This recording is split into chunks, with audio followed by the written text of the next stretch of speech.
Mante, com estàs? Ja tens la casa plena habitat? Jo també. Ja tinc a les dos cunyades així.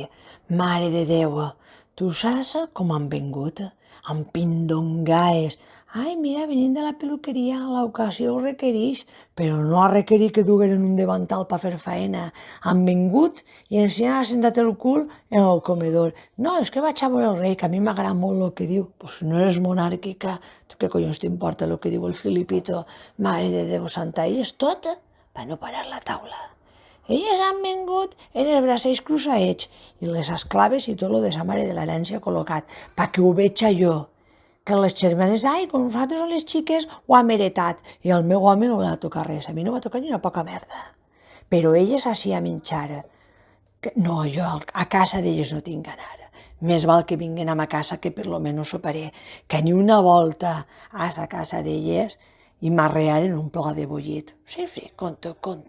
M'arrearen un pla de bullit. Ai, és que així com estem a règim, xica, quan vem a casa no està mai a règim. Li vaig dir, ai, que no traus una miqueta de cava ara per brindar? Diu, ai, és que així no en beguem, i com no en beguem no en compre. Jo que sóc un colombro o què? Després, ni un torró ni mig. Diu, no ne compre perquè sobra. Pues quan ve a casa està totxo.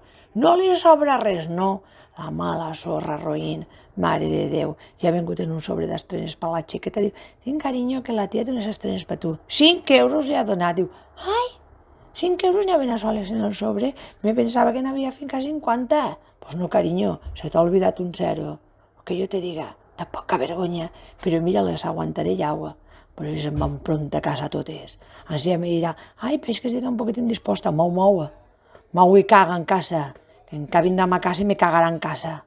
Res, bonica, m'alegra haver parlat amb tu, Ala, que tingueu bona nit.